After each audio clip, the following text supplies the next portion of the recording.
The allegations that I own the Olive Garden Hotel is false. The truth is that Olive Garden Hotel used to belong to my deceased brother, the late Honorable James Gachagua, and therefore has never been my property. This is information that most of you may be aware, as it is in public domain. Upon his demise, my late brother left a will in which, in his recognition that I can take care of his family, he appointed me as one of the executors of his estate. In the said will, my late brother directed that the hotel should be sold, among other properties, and proceeds distributed as per the will. I'm also listed as a beneficiary together with other persons named therein. In accordance with these instructions, the hotel was sold by the executors to a third party.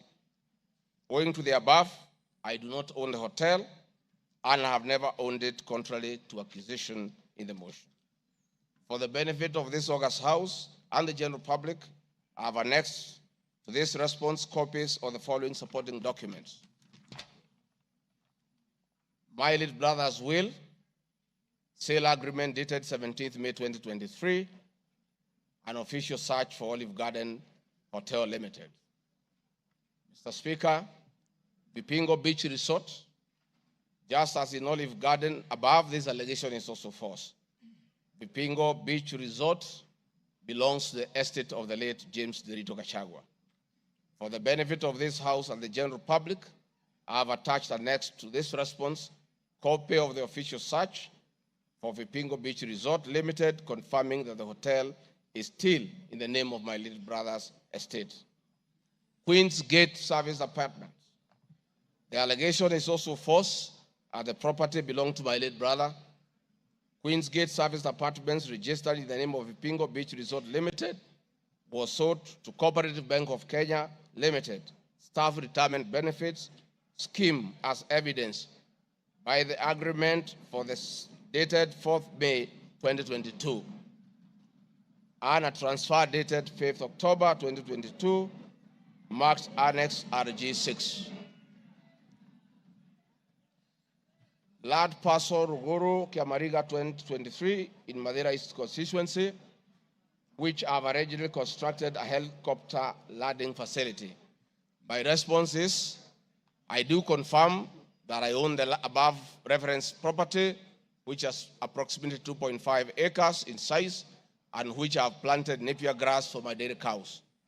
I purchased the land in the year 2023 for 3.5 million from farm proceeds coming from my dairy farm. I have read through the motion, and there is no iota of evidence adduced of the impropriety in the way I acquired this small property. Finally, on this matter, I wish to confirm that there is no helicopter landing facility for this particular parcel on the motion. This part is also false. I attach a copy of the agreement for purchase of this property marked Annexure RG7.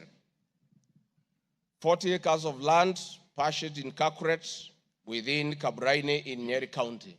My response: I confirm that I own a property, having bought it in 2015, a time when I was not a state officer.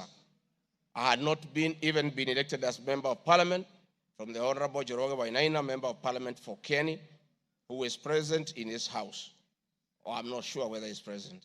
Therefore, this property I purchased 10 years ago, and not 2 years ago during my tenure as Deputy President, and as indicated in the motion, the allegation is false. I have read through the motion, and there is no iota of evidence adduced of any impropriety in the way I acquired this property. For the benefit of this august House and the general public, I have annexed to this response copy of the agreement for sale and purchase of this property marked as Annexure RG8. 80 acres of land in Meru County. For the record, I wish to confirm that I do not own 80 acres of land in Meru. This allegation is false. However, in the spirit of full disclosure, I would like to confirm that I have purchased 29 acres of land in Meru, the land of my mother, which I bought on around 9 February 2024 through a loan granted to me by Solution Circle Limited, which I am a member. This said circle has a charge registered against the title which it continues to hold as security until I fully repay the loan. For the benefit of the August House and the general public, I have annexed to this response copies of the agreement of sale marked RG9 and a letter dated 15 July 2024 from Solution Circle Limited confirming that they financed the purchase of the property marked Annexure RG10. Dairy farm in Nyandarua County. My response is I do not have a dairy farm in Nyandarua County, therefore this allegation is false. The land in Nyandarua has no single animal. Companies. The motion alleges there are 22 companies owned by my family members and which have been used to massively launder money and conceal proceeds of crime, corruption, and benefit from influence peddling. My response is the mover of the motion has listed the 22 companies associated with me and has alleged that they have been used to massively launder money and conceal proceeds of crime, corruption, and benefit from influence peddling. I've carefully gone through the motion and have not seen any evidence to support or prove the allegations therein. It is not clear to me how to respond without having seen any evidence incriminating the companies. I would like to be clear that these companies have not been involved in any illegal activities, and I believe that is why the mover of the motion has not tabled any evidence of impropriety with respect to the companies. It does appear to me that the mover of the motion was so meticulous to get all the companies associated with me and my family, and I believe that he also had evidence of illegalities committed by the companies, he would have shared or tabled that for the record. However, it is not possible to get evidence of illegality where there is none. Having said the above, allow me just to mention a few companies because there are many. Regarding Gachagua Foundation, this is a foundation I incorporated in 2022, and I clarify that the foundation is a non-profit-making entity with the sole objective of uplifting the lives of less privileged in society.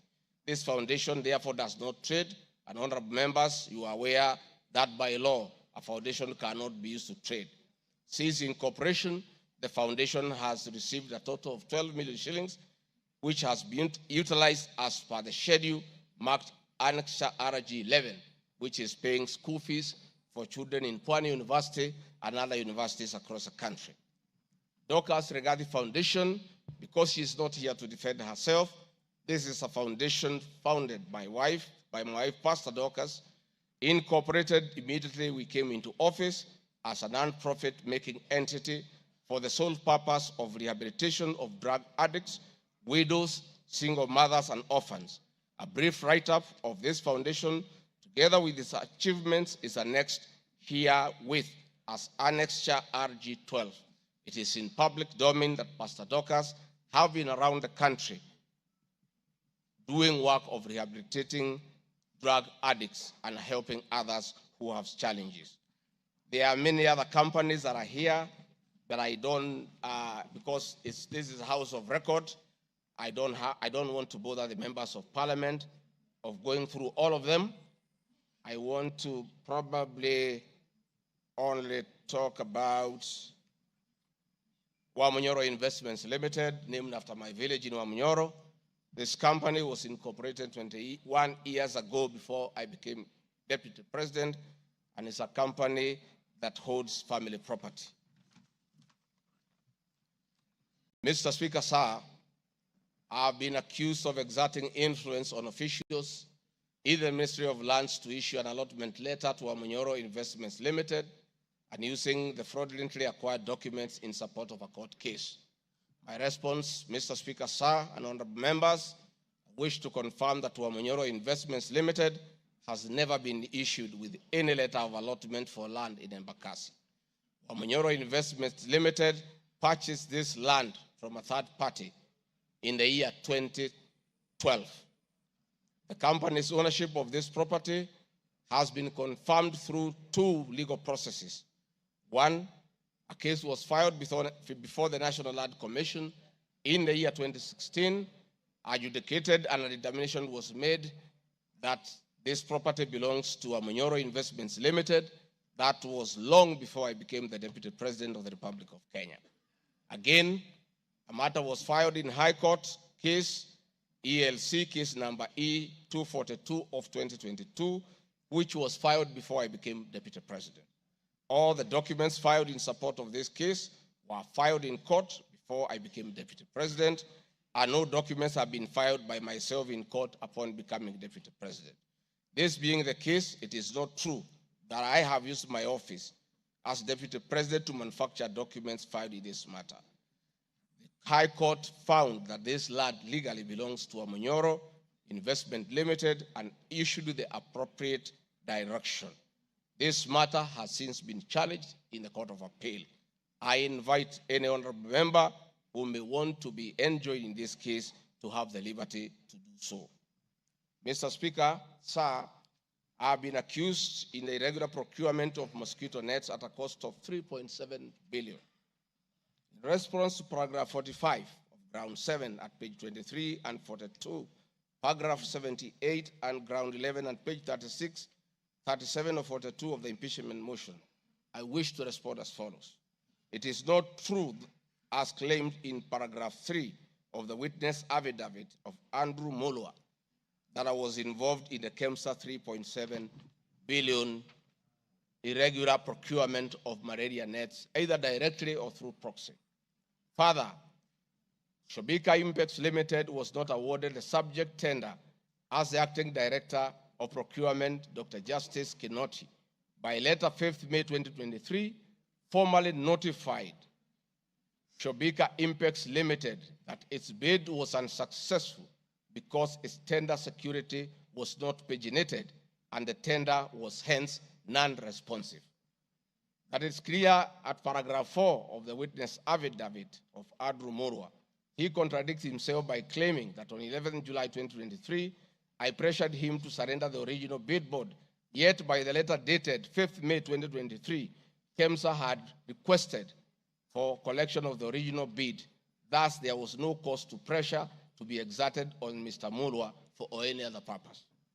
I am aware of a foreign company known as Shobika Impacts Private Limited, domiciled in India, and which appointed Crystal Kenya Limited as its local agent in the year 2014, that is 8 years before Rigathi Gachagua became the Deputy President. To date, Crystal Kenya Limited has complied with the agency terms between itself and Shobika Impacts Private Limited, annexed hereto and marked as Annex RG18 in an appointment agency letter by Shobika Impacts Limited in the year 2014. Sometime in 2023, Kenya Medical Supplies Authority advertised tender number GFATM MOL NFM 2022-2023 for supply of long-lasting insecticidal nets using the international open tendering method of procurement on behalf of the Global Fund. The monies for supply of the nets, as per my understanding, was a pure grant from the Global Fund. I am aware that Shobika Impacts Limited still participates in doing business with and has not been debarred by the Global Fund to date. I believe being technically qualified to provide and deliver the goods subject of the tender document, having the financial ability to do so, and without their participation or assistance from Crystal Kenya Limited, Shobika Impacts Private Limited independently participated in its bid in response to the subject tender pursuant to an invitation by KEMSA. Having not participated in the subject tender, Crystal Kenya Limited did not submit any of the documents in response to the subject tender. Specifically, Crystal Kenya Limited did not submit a bid board or tender security in its name in response to the subject tender. It is therefore not true that Crystal Kenya submitted a fake bid board with an intention to fraudulently acquire public property. It is also not true that with my sons, I used Crystal Kenya to massively launder money, conceal proceeds of crime, engage in corruption, and benefit from influence peddling.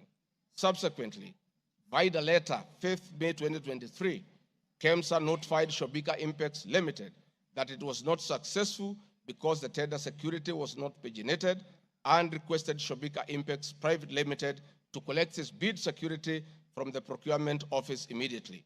Annexed hereto and marked Annex RG19 is a said letter by KEMSA dated 5th May 2023. However, EACC commenced investigations of the subject tender, and on conclusion of the investigation by EACC and the Senate on the subject tender, KEMSA CEO Terry Ramadhani, who had been suspended on this issue, was appointed Kenya's Deputy High Commissioner in New Delhi, India by President William Ruto. Thereafter, Crystal Kenya Limited, a Shobika Impex Limited agent in Kenya, followed up in the release of Shobika Impex Private Limited's bid board tender security on behalf of Shobika. Annexed here to an marked Annexure RG20 is an email from Shobika Impex Private Limited email addressed to Crystal Kenya Limited, together with a letter of even date confirming that Crystal Kenya Limited had authority to collect their bid board. KEMSA was mandated to immediately release the bid board tender security upon determining that Shobika Impex Private Limited was unsuccessful in the subject tender, and that is why they requested that the same be collected from its procurement office. KEMSA did so, as can be seen in its letter dated 11 July 2023, annexed here to and marked Annexure RG21 in the said letter by KEMSA dated 11 July 2023.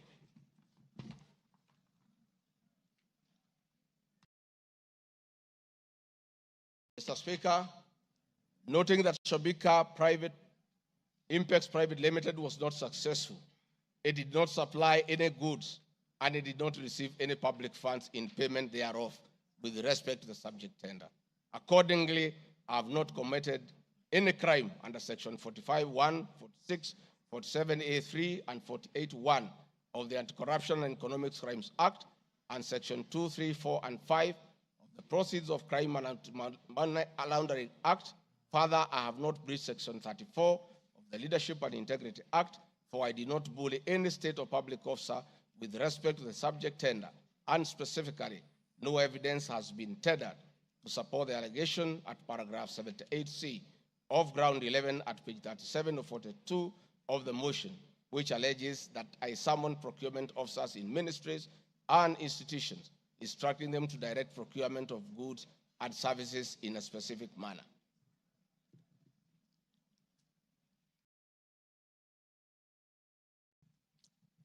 I have been accused of unnecessary and expensive renovation of the official residence of the Deputy President in Karen and Mombasa.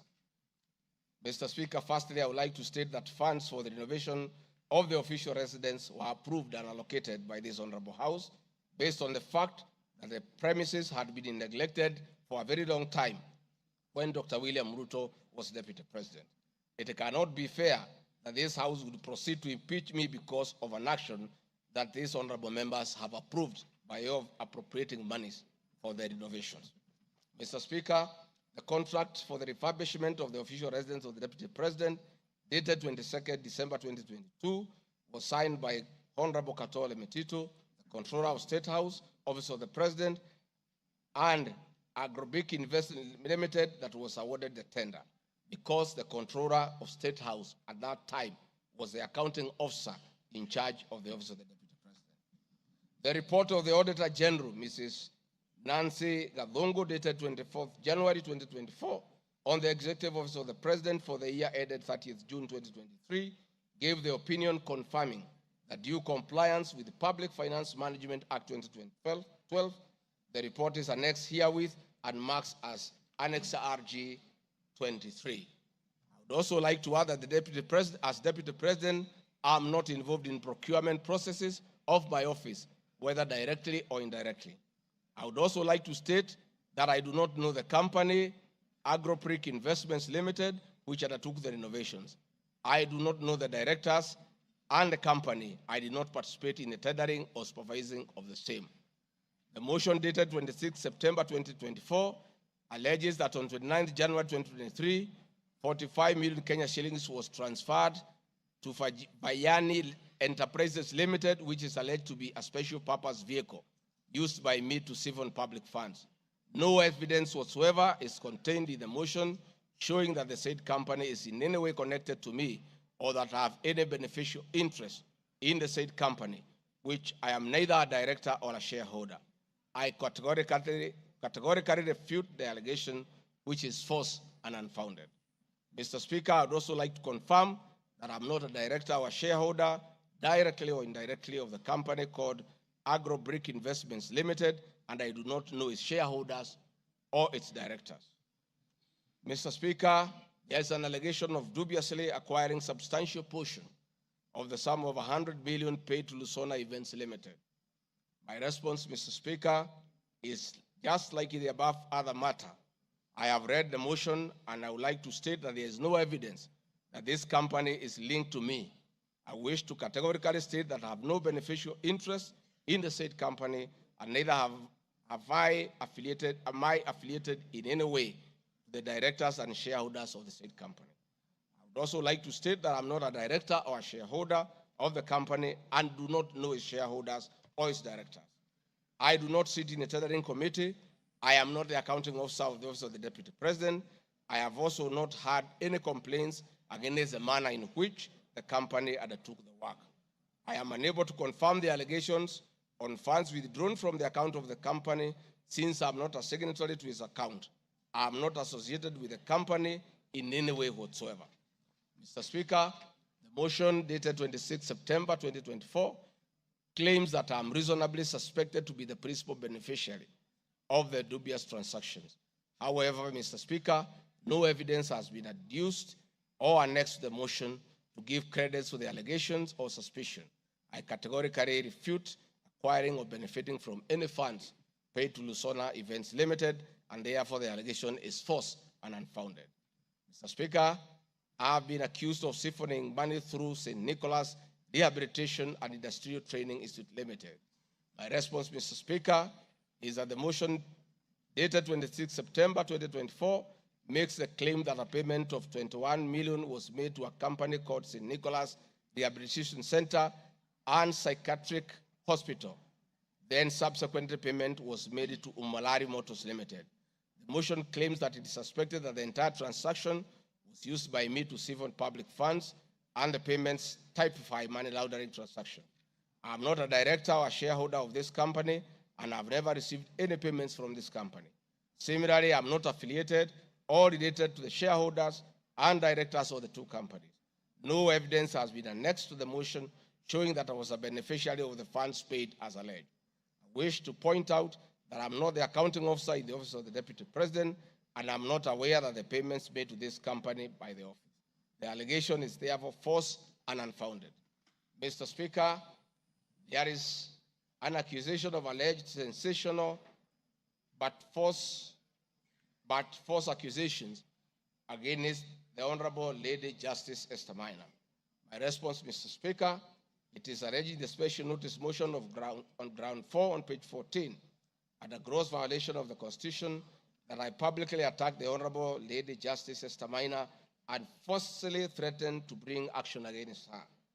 First, Article 160, Sub-Article 5 of the Constitution provides that the judge cannot be found liable in a court of law for actions taken in good faith in lawful performance of their work.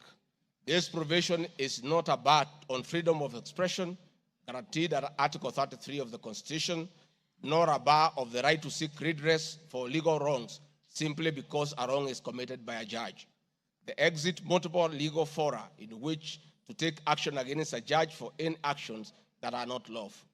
My statements were protected speech consequent to a decision by the learned judge in a matter involving my personal assets, which I disagreed with and found to be wholly unfair. The matter having been concluded at that stage, my criticism of the decision was not sub judice, nor in any manner prohibited by law.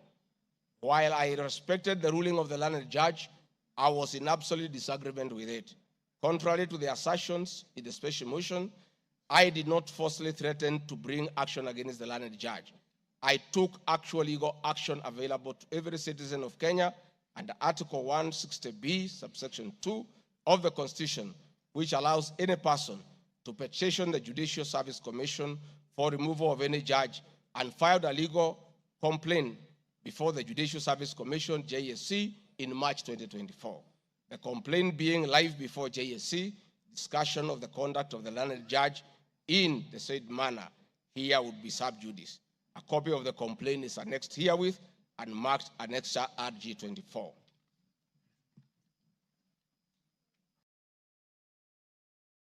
Mr. Speaker, I have been accused of diverting materials meant for construction of Kilifi Malindi Highway to tarmac a private road to Vipingo Beach Resort. My response, Mr. Speaker, I reiterate that Vipingo Beach Resort is registered in the name of the estate of my late brother, Honorable James Gachagua. Number two, the facts are as follows. King Charles III visited Kenya between 30th October 2023 and 30th November 2024. During his state visit, one of the designated places where King Charles III was to visit was Kuruitu Marine Conservancy, which shares a road with Vipingo Beach Resort. I have annexed a copy of the program for the state visit to Kenya by King Charles III, marked as Annex RG25, which at page 13 on items 63 and 64 shows his departure and arrival at Kuruitu Marine Conservancy. There are several media reports confirming the visit by King Charles III to Kuruitu Marine Conservancy. I have annexed extracts of the media reports by the Star newspaper dated 7 November and by African News marked as Annexure RG26.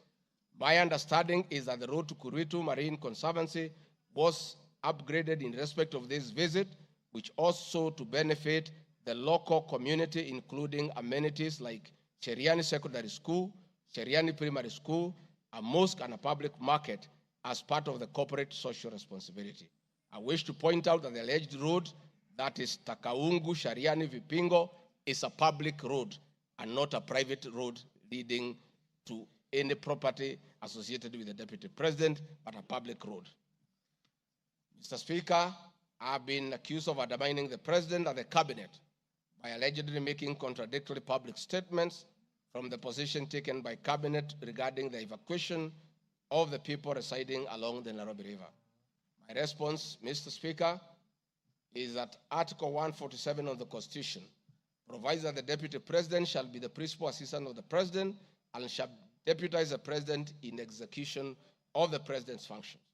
Article 28, which states that every person has inherent dignity and the right to have the dignity respected and protected.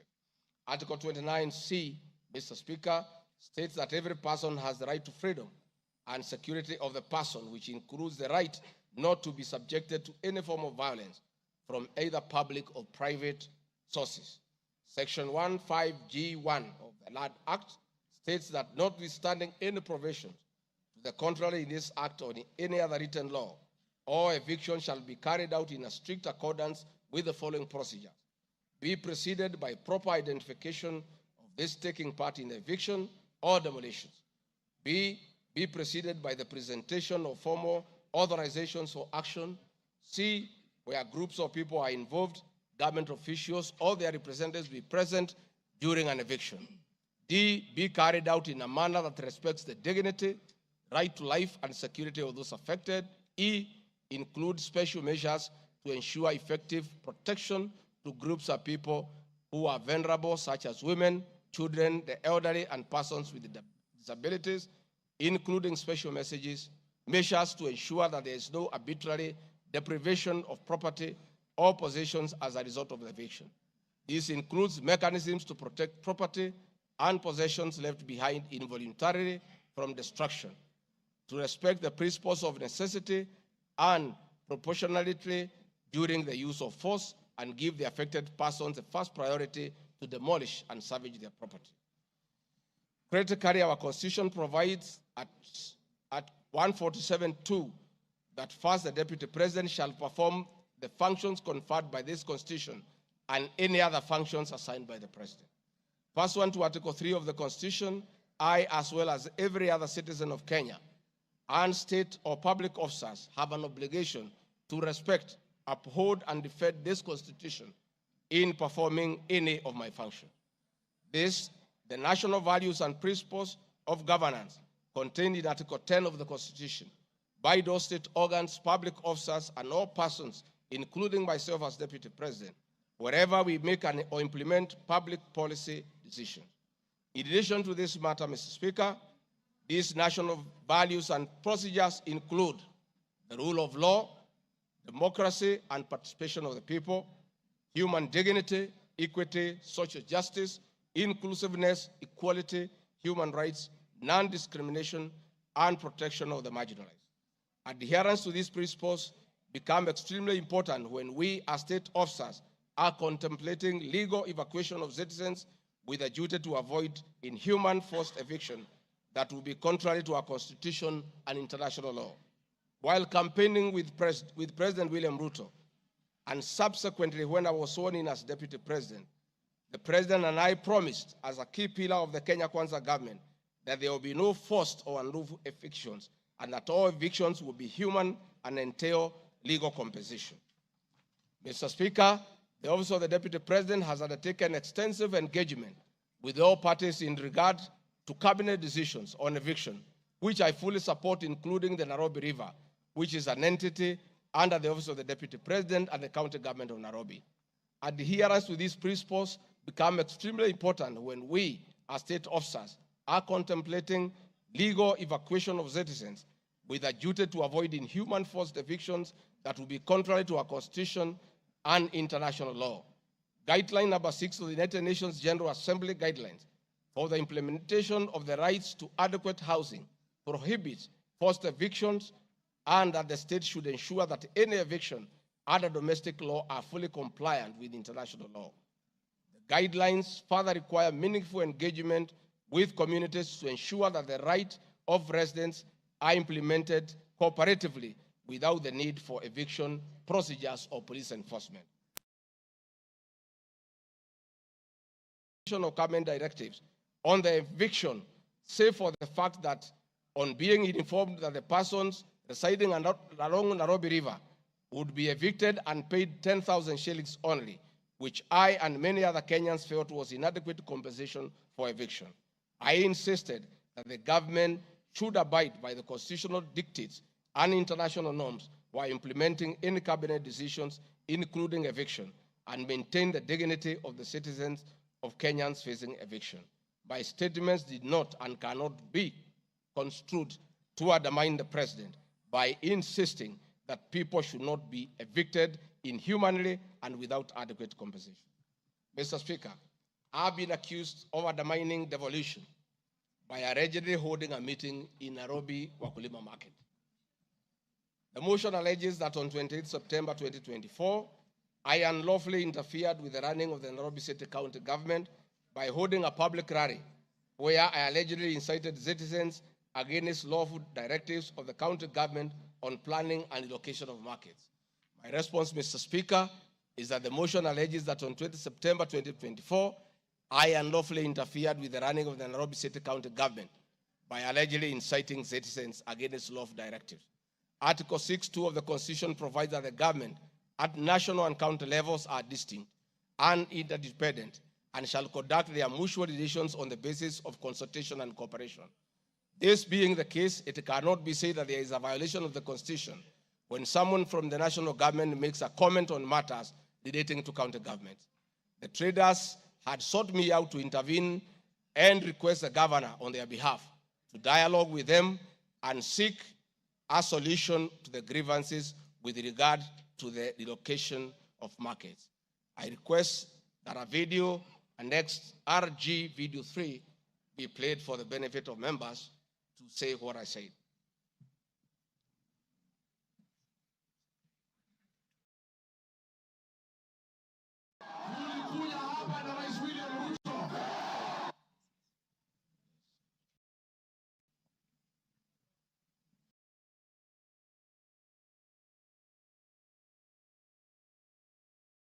Please play the video for us.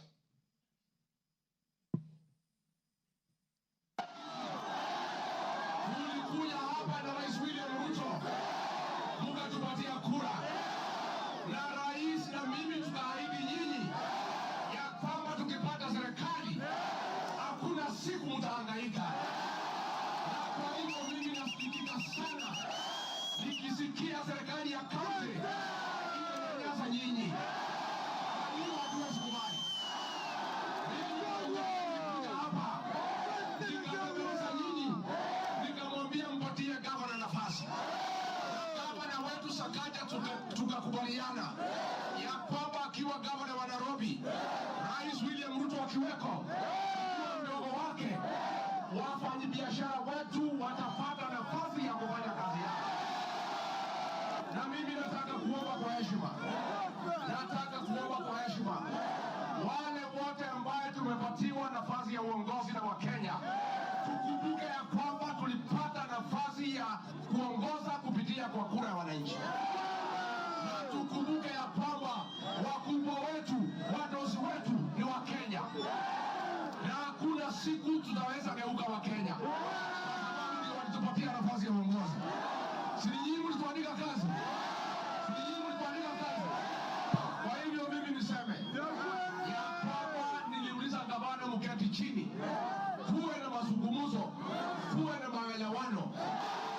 Watu ni wananchi na wananchi ni watu ya kusikizwa. Mimi niko hapa kumhakikishia ya kwamba nimemuuliza gavana kwa heshima, na mimi sina kiburi. Mimi namuomba akiwa kiongozi wetu hapa Nairobi, asikuwe mtu ya kugeuka watu walimchagua.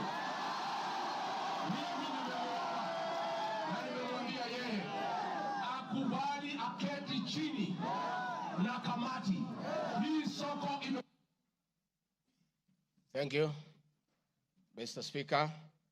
My counsel has just drawn my attention that in my earlier explanation on Nairobi River, I have a video 1 and 2 that I would like you to play so that I buttress my point on what I meant. Please, video 1 and 2. People of Kenya to work hard. We don't have a choice. Once we try to fix this economy and create a good working environment where we don't criminalize enterprise, where ordinary Kenyans are allowed to work, where businessmen are not harassed by KRA,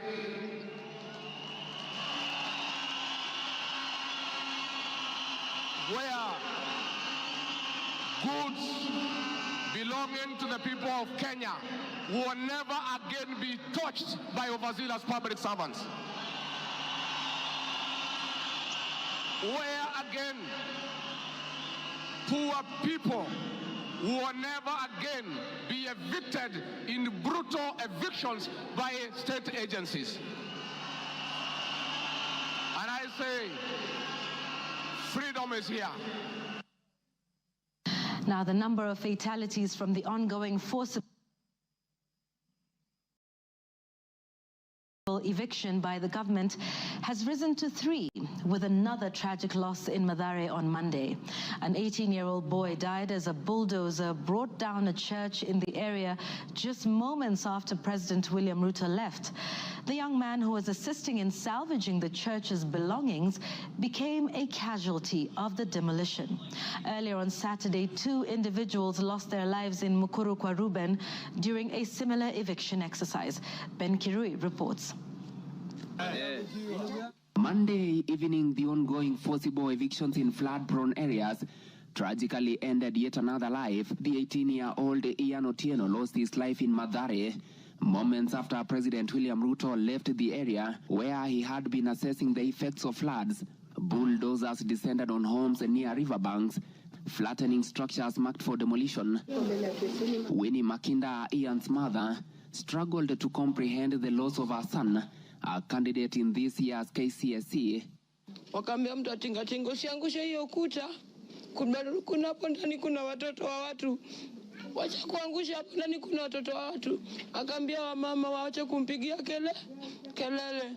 Reports indicate that Ian Otieno was trying to salvage church properties when the bulldozer brought down the wall, leading to his sudden demise.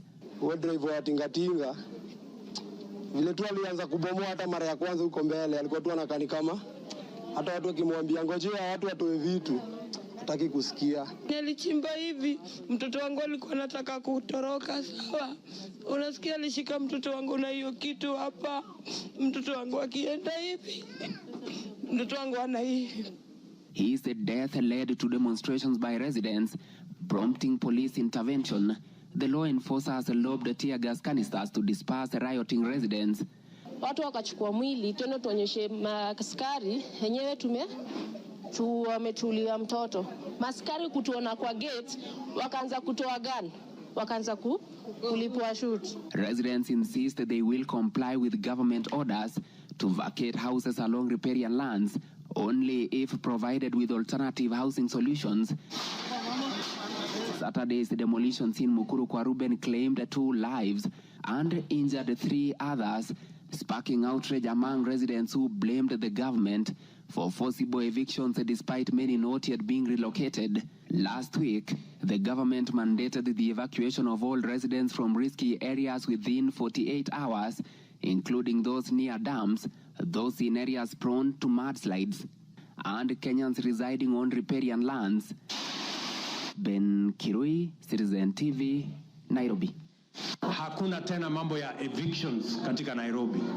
Kama kutakuwa na maneno, ni maneno ya relocation ambayo itakuwa ni kwa utaratibu bila ya mwananchi kuvunjiwa nyumba. Huwezi kutoka nyumbani alafu unarudi jioni unakuta masufuria barabarani na blanketi sijui imekaa wapi. That one will not happen again. We want to make sure that we are an orderly, humane society that respects the right of everybody, irrespective of who they are or irrespective of their financial status. We are all equal before the Constitution. Tumekubaliana watu wa Nairobi? Vijana tumekubaliana? Thank you, Mr. Speaker. That was President William Ruto talking the same language as his deputy, that brutal and forceful evictions have no place under this administration. We have seen a video of brutal eviction. We have seen young children crying in tears. The Deputy President is being accused on these issues. Consequent to this meeting, I directed that short, medium, and long-term strategies be undertaken, coordinated by the Office of the Deputy President, to address the issues raised that cut across various agencies, including KRA, Kenya Post Authority, Anti-Counterfeit Authority, Kenya Bureau of Standards, National Police Service, and the Kenya Copyright Board. On 11th April 2024, the Small Traders and Government Agencies Technical Committee, coordinated by my office, held a meeting to discuss issues raised by the small traders, including Mudhurwa Market, attended by the Office of the Deputy President staff, in a supportive role in keeping with the draft framework of cooperation and engagement between the government, the Nairobi City County government, and Nairobi business traders. Subsequent this, Mr. Speaker, is clear that my office have been having meetings with the governor of Nairobi on various matters affecting the people of Nairobi, and hence the Deputy President cannot be accused of undermining devolution. Mr. Speaker, I've been accused of undermining devolution by allegedly holding meetings to fight alcohol. I'm sorry, Mr. Speaker, if the House took it that I say the House is a theater of the absurd. I was talking about this specific charge of undermining devolution by holding meetings to fight alcohol to be discussed in this House. That, to me, is what I thought that moment. If it's 5 minutes or 10 minutes, that would be the theater of the absurd. I did not attribute in any way by trying to demean this House that I sat for 5 years, by calling it the theater of the absurd. But this particular charge, Mr. Speaker, drug and alcohol problem in Kenya has been on the increase, and many of our youth have become addicted to alcohol and their lives destroyed because it causes them to drop out of school and start engaging in petty crime to look for money to buy alcohol. I'm a strong advocate for youth rehabilitation from alcohol and substance abuse, which I continue to encourage and support in order to save our future. With regard to alcohol control and regulation, I wish to state that I have held several meetings with the governors in Meru, Chuka, in Mombasa, in Nakuru, in Nyeri, and the efforts that President William Ruto asked me to lead in eradication of illicit brew has been very successful, and we have been working with the governors and county assemblies who have been developing legislation on the control of licensing of alcoholic drinks, if there is one program that has had the best working relationship between county governments and the national government, it is this particular program. I'm a bit emotive about illicit alcohol because I lost my brothers. One who was a medical doctor to alcohol, another who was a farmer to alcohol. I take it passionately. I don't know who complained about this particular charge. I have not seen any evidence of any complaint, and I have not had any person in Kenya complaining that the deputy president is undermining with the devolution by leading the war on illicit brews and drug abuse. Whatever this house decides tonight, and the other subsequent house, whatever happens to Rigathi Gachagua, whether he's in or out of office, this war must continue and must be won for the sake of our children.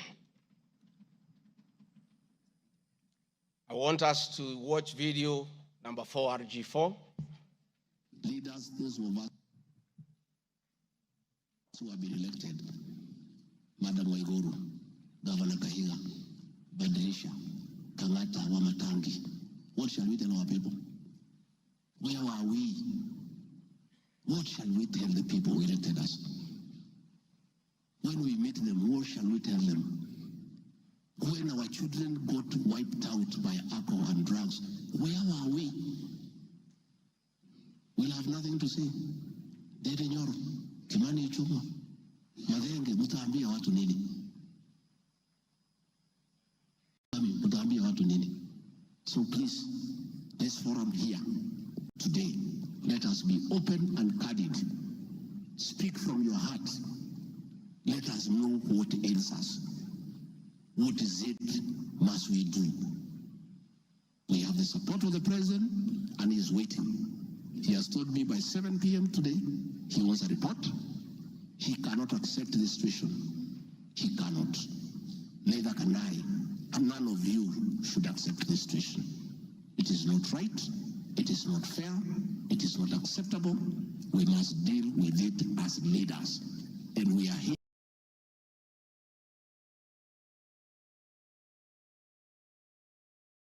Of allegiance in the following terms. Of allegiance in the following terms.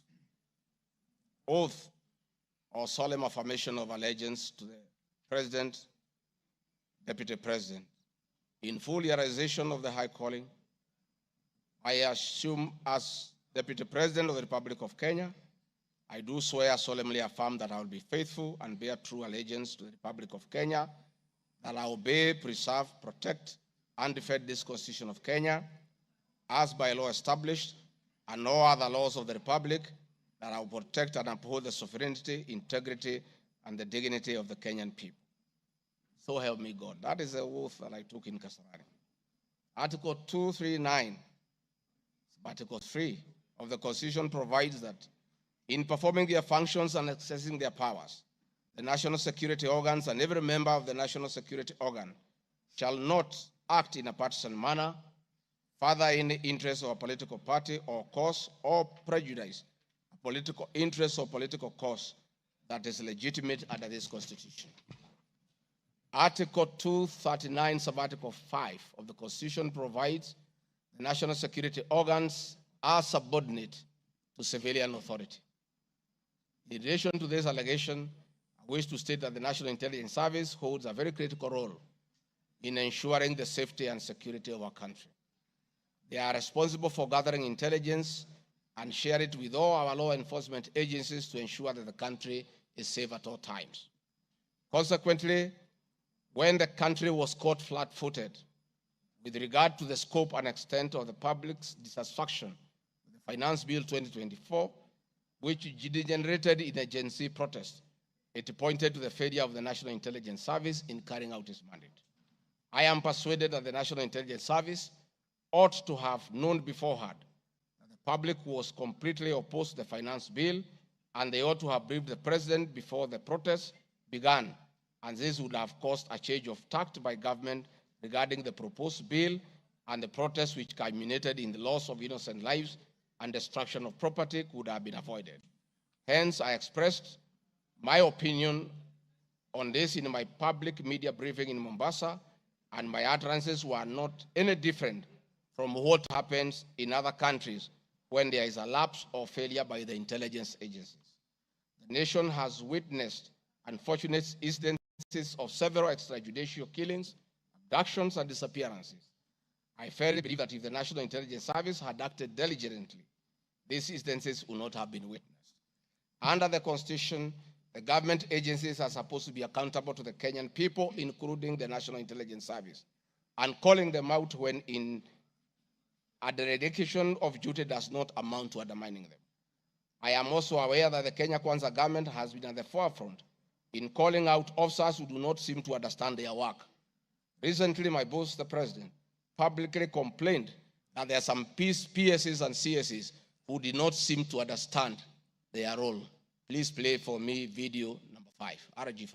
On President William Ruto has today described some members of his cabinet as utterly clueless and uninformed about the dockets they occupy. And in a sign of trouble for cabinet secretaries, the State House gates were shut for those who arrived late, with both President Ruto and his deputy Rigathi Gachagua giving a sharp tongue lashing to the latecomers. And our Citizen TV's Timothai Goin reports the atmosphere at the State House, Nairobi, left little doubt on President Ruto's disappointment with a vast section of his 22-member cabinet. TV's Timothai Goin reports the atmosphere at the State House, Nairobi, left little doubt on President Ruto's disappointment with a vast section of his 22-member cabinet.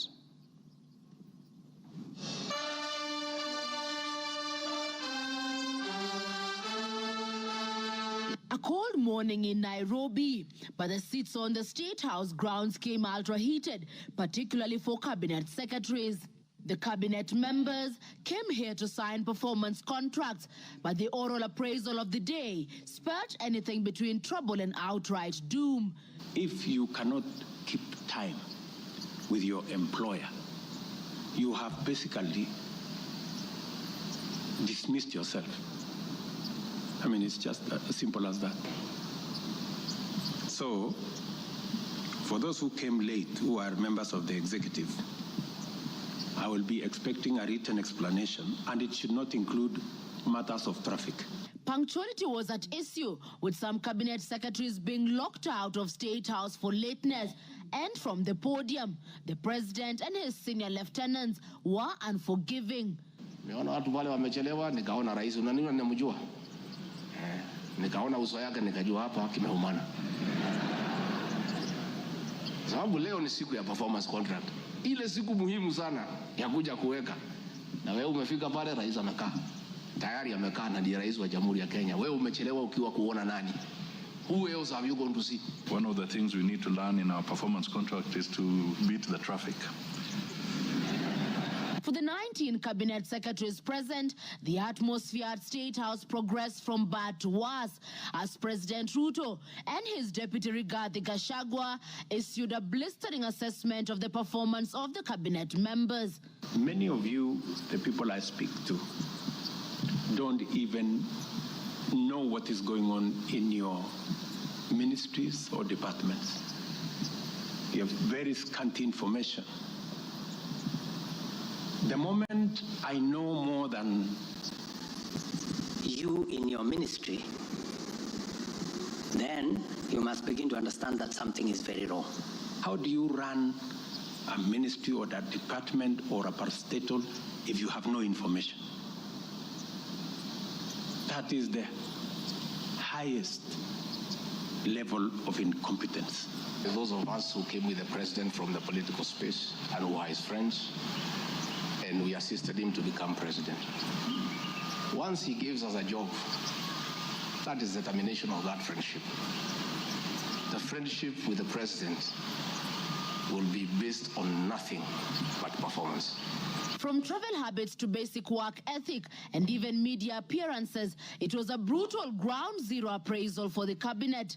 Why do you have to honor every invitation that you have been given to every country? Your Excellency, at times we have tried to hold cabinet committees, we can't. 5, 6, 7, 8 ministers are out of the country. Some change clothes at the airport from one country to another. That is the truth.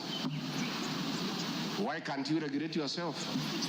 If the president was to travel and honor every invitation, he will be out of this country the whole year. You just have to decide what is useful and other things you can leave to our ambassadors out of the country. So when you hear my deputy saying, find time, travel, but travel and see the people who have hired us, you know, go to different parts of Kenya so that you can get feedback from the public. We have done so much as an administration, but the information is not out there. Our ministers are quiet. They are called for TV interviews, they don't show up to say what they have done. And then the media have a field day because nobody talks for government. I would rather we spend more time explaining to the people of Kenya what we have done in our respective dockets as opposed to travel. And if we have to travel, let's travel up country to where our wananchi are and explain what we are doing. And I remember I called CS Chelugui. I didn't find him, so I called his PS. And I found her, and I explained to her, I told her, look, the public is not understanding this. Did I call you or not on Sunday? You know, I told you this is what the public is saying. Please do more sensitization on Hustler Fund Phase 2. With a very public expression of disappointment in his cabinet, President Ruto has triggered speculation on changes in government as his administration approaches the end of its first year in office. From punctuality to work ethic and general performance, the proverbial axe could well fall somewhere. With the performance contracts expected to foster a culture of high performance in the public service and also ensure that public resources are properly utilized, it is also set to offer a framework for President William Ruto to reward performers and also institute sanctions on non-performers. Chamutai Goin, Citizen TV. Mr. Speaker, President William Ruto, my boss, and I have been calling out senior government officials when they fall short of expectations. The Director General of the National Intelligence Service is no exception. He's not above the law. He's accountable to the people of Kenya for his performance. And I have had an argument that we should not call out those in the security sector. I would like you to play the next video. We have the most incompetent Inspector General of Police, I think, in the world. The most incompetent in the whole world. His incompetence may not necessarily play out when things are working, but when things get to a head and you need some decisions to be made, I can tell you for sure, the gentleman we have as an IG cannot make any decision. Nataka tumwambie ule mtu wa sinema mingi anaitwa nani ule mtu? Ule sijui anaitwa DCI, ule anaitwa nini? Ule mtu anaitwa Kinoti. Awache ujinga. Huyo bwana Kiboti awache ujinga. Sio kama tunaelewana. Huyo Kinoti hakuna kitu amefanya kwa hii Kenya ya kisiasa. Yeye ni mtu ya sinema. Anaendesha makesi kwa magazeti. Anatuandikia barua, sijui barua ya kilomita ngapi. Mr. Kinoti, please save your time. Stop writing to us long letters. Leave matters of elections to IEBC. You have no business in IEBC. You have failed as DCI. We don't want you to fail our elections. Tunaelewana? Huyo bwana Kinoti awache hiyo ujinga yake anaendesha pale. kwa sababu anatukasirisha. Huyo bwana Kinoti tunataka tumwambie awachane na watu wa IBC wafanye huu uchaguzi. Alipatiwa kazi ya kufanya criminal investigation. He has never done anything. Ile kesi yote anafanya kesi kwa magazeti. Akiambiwa apeleke evidence kule kotini ameshindwa. So bwana Kinoti, wacha sinema. You have failed and wait for August so that you can. Honorable members, that was President William Ruto as Deputy President, criticizing IG Mutiabai, DCI Kinoti. Rigathi Gachagua has learned his job from his boss, that public officers must be called to order when they fell short of expectation. And I never saw anybody bring William Ruto here for impeachment for criticizing the IG or the DCI. This is a very unfair allegation. Mr. Speaker, it is also reported by media that the IMF has already warned about impending unrest during the people's dissatisfaction with the 2023 and 24 finance bill. Many of you will recall, Mr. Speaker, after the September 11th terrorist attack in the US intelligence agencies were massively criticized, and an inquiry was even opened to investigate why their intelligence agency was not able to detect and thwart the attack. All we are saying is that our National Intelligence Service is accountable to the people of Kenya for its performance. Mr. Speaker, conniving with cartels in the tea sector to block KTDA from implementing guaranteed minimum return, Mr. Speaker, I am here to see a shred of evidence to that effect, and I have nothing to say. I have seen an allegation that we have not been able to do coffee reforms. Mr. Speaker, out of my work, coordinating coffee reforms, the Cooperative Bill 2023 and the Coffee Bill 2023 is before this House. I request this House, after these impeachment proceedings, to embark on those two bills so that the coffee farmers can realize the full benefit of the coffee reforms that we have initiated. There is another allegation that I have taken control of a local cooperative society in Madeira constituency. I don't know the name of that constituency, of that cooperative. It is false. I am here to see any evidence. I have nothing to say because there is nothing to be said.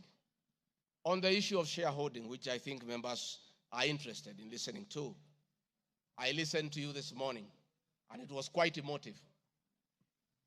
By virtue of provisions of the third schedule of the Political Parties Act, the constituent parties of the Kenya Kwanza Coalition entered into various agreements, which were deposited with the Speaker of the National Assembly and the Speaker of the Senate for purposes of Article 108 of the Constitution of Kenya. The following were members: UDA, ANC, Ford Kenya, PA, Farmers Party, Chama cha Kazi, Communist Party, Economic Freedom Party, Service Party, Tujibebe wa Kenya Party, Umoja na Maendeleo Party of Kenya, and the Democratic Party of Kenya.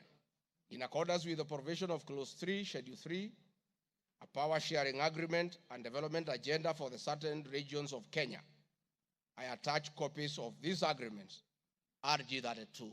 All those agreements talked about specific regions. The leaders who appended their signatures canvassed issues of appointments to do with specific regions. Power sharing agreement between UDA and ANC and Ford Kenya, for example, say that the UDA would nominate the coalition president, the presidential and deputy presidential candidates that was honored. The president would guarantee the stature, the dignity, and financial and operational autonomy of the office of the deputy president, which I have been insisting on because it's part of the coalition agreement. The ANC would be allocated the position of the prime cabinet secretary, which has happened. Ford Kenya would be allocated the position of the Speaker of the National Assembly, and that is why Honorable Masika Wetangula sits here today. In accordance with Article 2 of the Power Sharing Agreement, ANC at Ford Kenya would have a 30% share is a word, of the national government positions. This drives my utterances about shareholding. It is embedded in all these agreements that are attached here for you to read. I heard this morning an honorable member saying that the deputy president said the people of Ukambani will not get resources because they did not vote for Kenya Kwanza government. That is not true. The deputy president of the Republic of Kenya does not allocate resources. Resources for the development of the Republic of Kenya are appropriated by the National Assembly of Kenya, where I am today. The deputy president will help the president to oversee the implementation of funds allocated and appropriated by the National Assembly. It is therefore not possible that the deputy president of the Republic of Kenya has the capacity to deny any part of Kenya resources because of the way they voted. The decisions on how resources will be allocated for the development of the Republic of Kenya are made here by the honorable members. If your area has no development, please don't impeach the deputy president. Don't accuse him of not giving you resources. You are in this house to make sure that your area where you come from is allocated appropriate resources, because that is your job. The agreements are attached, therefore I don't want to go into them. Let me say my speeches on the shareholder issue were informed by the aforesaid power sharing covenants, which are founded on law, having been deposited with the registrar of political parties, and lessons learned from the well-known disputed 202 NAC power sharing agreement. Further, sharing agreements are a feature of government formation in all democracies in the world that provide for the formation. My pronouncements on the issue, properly understood, are not only anchored in law, but entirely harmless and incapable of being construed as a basis for ethnic animosity, a danger to national cohesion, or a threat to national unity. On the contrary, coalition building has been one of the most important innovations since the disputed 2007 elections in ensuring stability, equitable sharing of political power, national cohesion, and fostering of national unity. Indeed, Kenya Kwanza main opponent in 2022 general election as Miola Umoja Coalition One Kenya Coalition Party was a political party consisting of 25 political parties who also executed a power sharing agreement based on shares. I'm also aware that the Jubilee Coalition that executed a 50-50 power sharing agreement between TNA Party and URP Party for 2013 general election. I have thus not violated Section 13(1)(a) and 62 of the National Cohesion Integration, nor has this commission summoned me to explain any of my comments and how it can affect cohesion.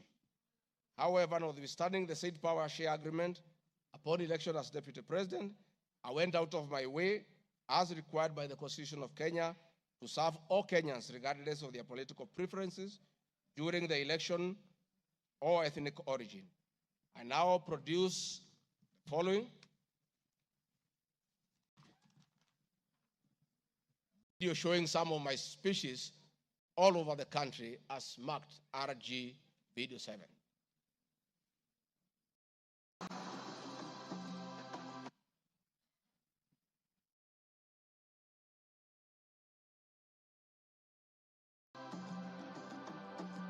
We want to confirm to the people of Nyanza that the Ruto administration will serve all Kenyans, those who elected us and those who did not.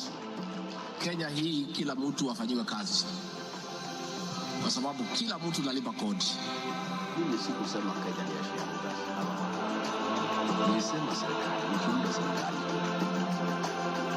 Wale wanakusaidia kuongoza. Unatakiwa uweke wengi wale walikuamini na wale walielewa manifesto yako. Mimi nimetembea Kenya. Si mnasema nilikuwa Mombasa, hii hapana mlima. Mimi nilikuwa Wajir, hii hapana mlima. Nilikuwa Garissa, hii hapana mlima. Nilikuwa Mount Elgon. Nandi nimekuja karibu mara 10. Eldoret nimekuja karibu mara 6. Kericho nimekuja mara 4. Tea conference ya chai tulikuwa na nyinyi niliweka Kericho. For now, kazi yetu ni maendeleo.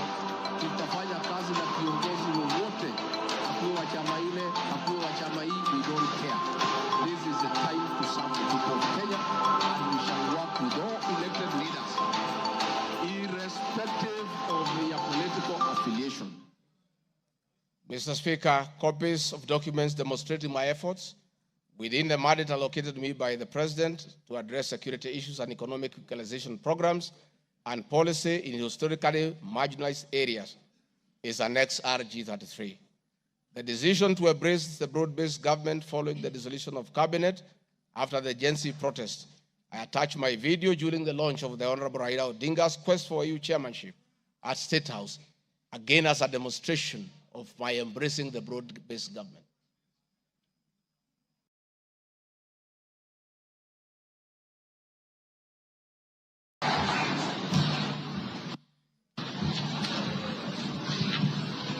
Your Excellency, Dr. William Ruto,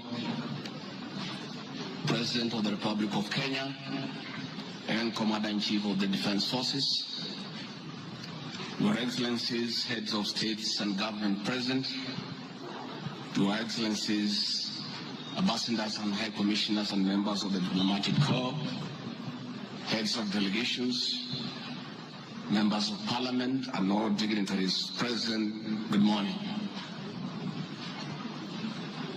Your Excellency,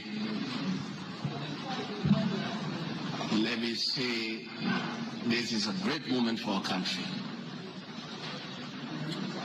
What a day, what a moment. We are here, Your Excellency, as a country to unveil Kenya's finest to go and lead Africa. It's a proud moment for this country. And I want to say, Your Excellency, the people of Kenya have been united to a man by the candidature of the Right Honorable Raila Odinga to be the chairperson of the African Union Commission. This is a quest that has brought pride to our nation. And I would like to tell the leaders here from Africa and the representatives that as a country, as we present the Honorable Raila Odinga to be our candidate, it is because Africa, our motherland, deserves the best.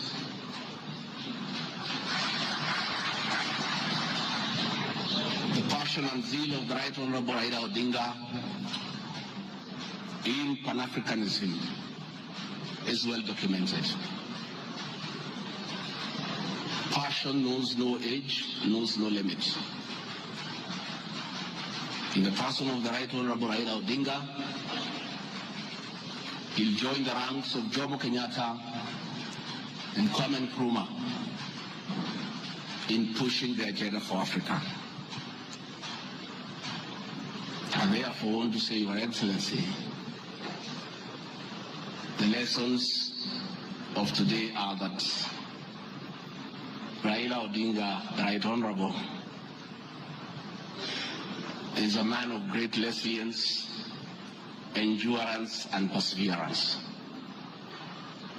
Today, you are going to unveil the transformation of the Right Honorable Odinga from a national leader to an African statesman.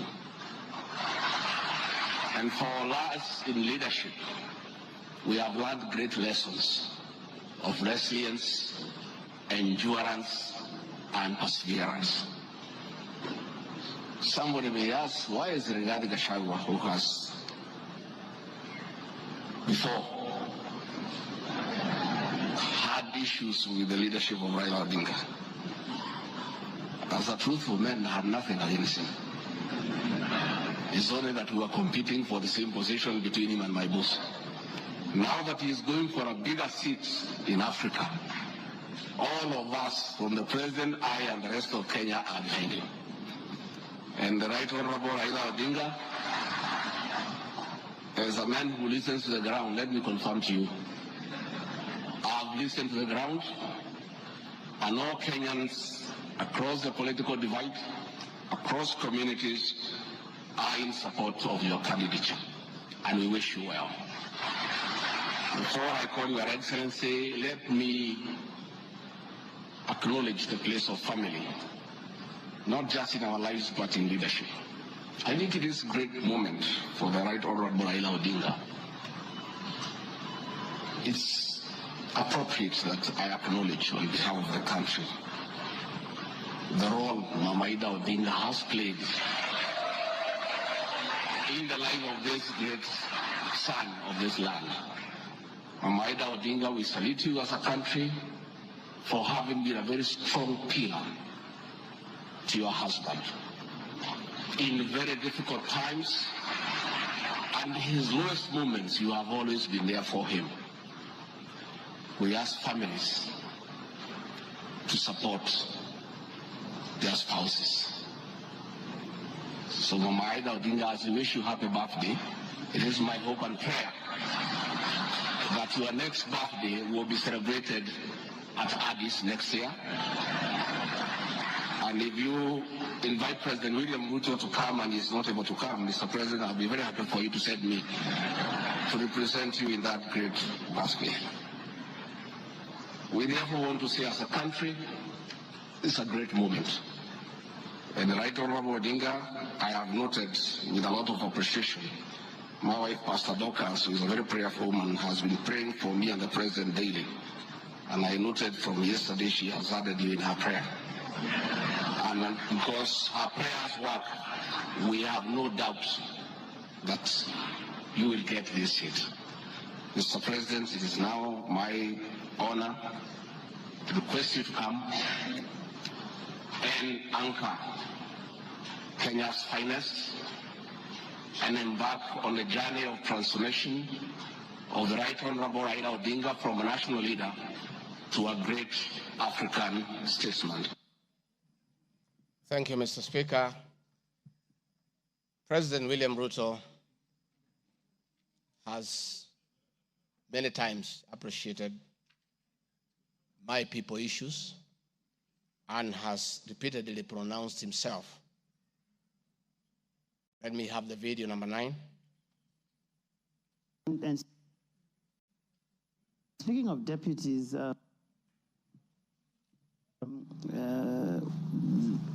you have in the last few weeks named Mr. Rigathi Gachagua as your deputy.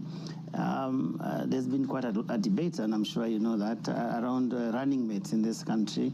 Perhaps this would be a great time to shed light on why you settled on this gentleman. Rigathi Gachagua is somebody I have known. Rigathi Gachagua is a very passionate leader. Rigathi Gachagua is a people's person. He speaks about the things that I speak about. He speaks about ordinary people. He's concerned about matters to do with farmers. He's concerned about the things that are dear to ordinary Kenyans. And the nexus between me and Rigathi Gachagua is the people. He believes in bottom-up the way I do. And that is why I chose Rigathi Gachagua to work with me. Thank you very much. Speaking of deputies... Thank you very much, Mr. Speaker. In addition, and almost in conclusion, I am not the only leader at the national level who has encouraged unity among Kenyans based on shared regional, geographical, and economic and other factors. I have attached several articles. Luya unity is not optional, Moses Wetangula. Ruto puts case for Gema College in unity. Bijikenda unity in the offing. Masai leaders in unity talks ahead of next year's general election. I have attached those articles so that you understand that regions uniting does not mean they unite against other regions. They unite for common issues common values, and to strengthen them to join other regions for national unity. Mr. Speaker, the motion dated 26 September 2024, tabled before the National Assembly, makes the generalized claims that have committed crimes under national laws, Proceeds of Crime and Anti-Money Laundering Act, Penal Code, National Cohesion and Integration Act as anti-corruption and economics crimes.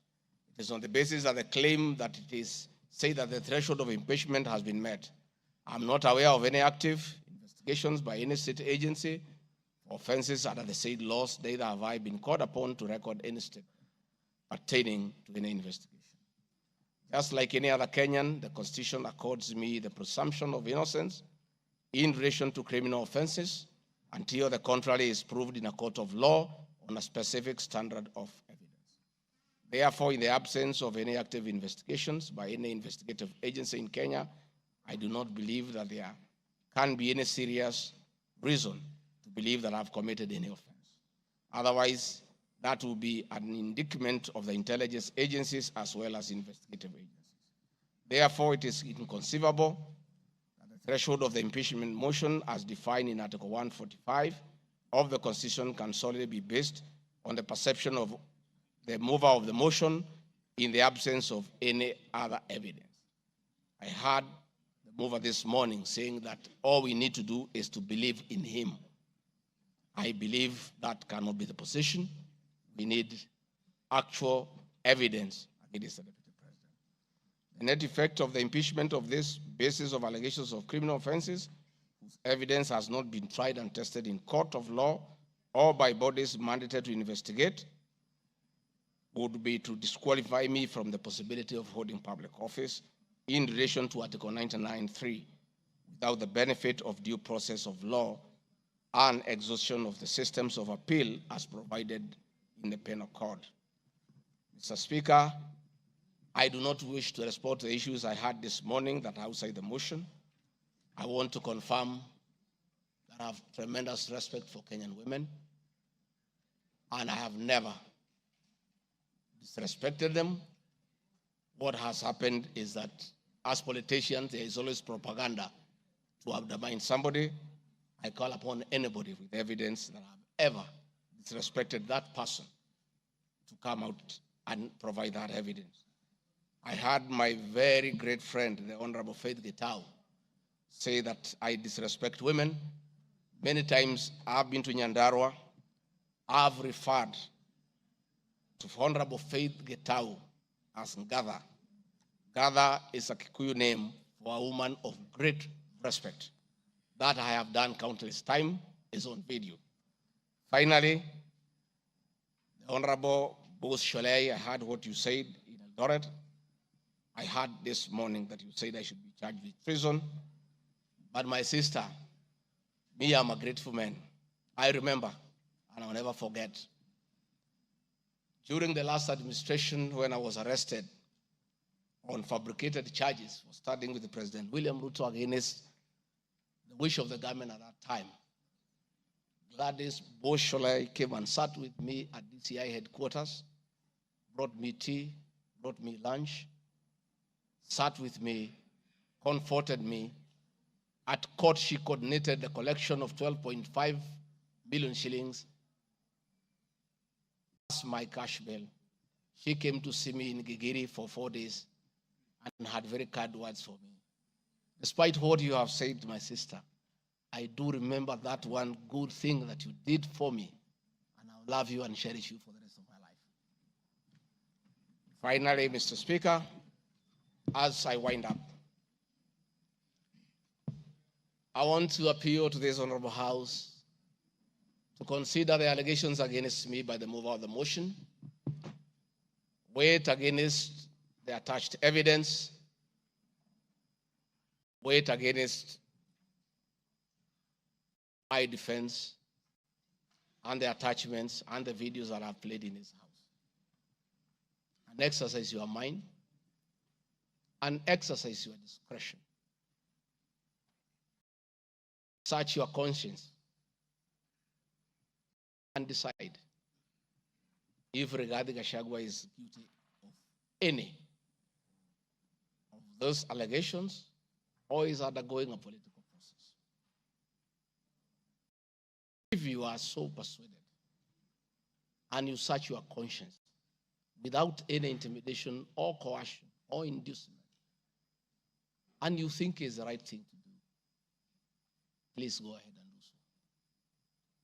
If you search your conscience and listen to the issues that have been adduced here, and you find that there are no grounds to impeach the Deputy President of the Republic of Kenya, please make the right decision. But as you do so, many members who are in this house remember what President William Ruto as Deputy President went through. And most of us stood with him. Rigathi Gachagua underwent 4 years of persecution. Others were persecuted. But we took a firm stand because we believed we were doing the right thing.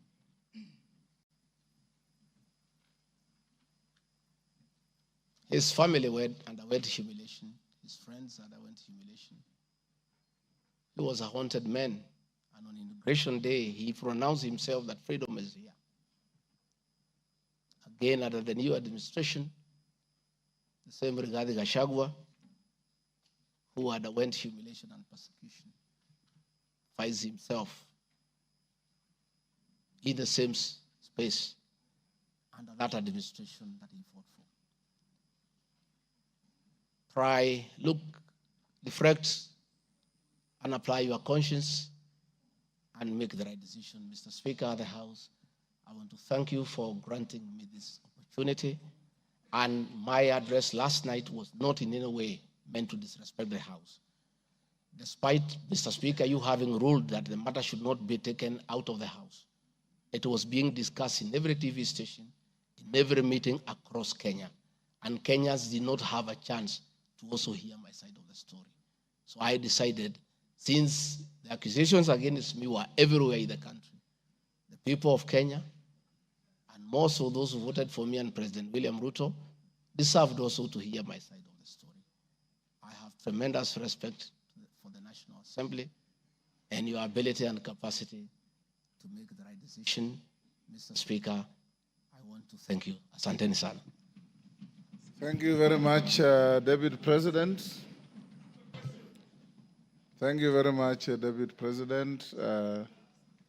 I'm sure your fears that you will not be heard fairly have been allayed. You've been heard in absolute silence. You've been heard with total decorum from the House. And members, I salute you for the display of your legislative maturity in giving an opportunity to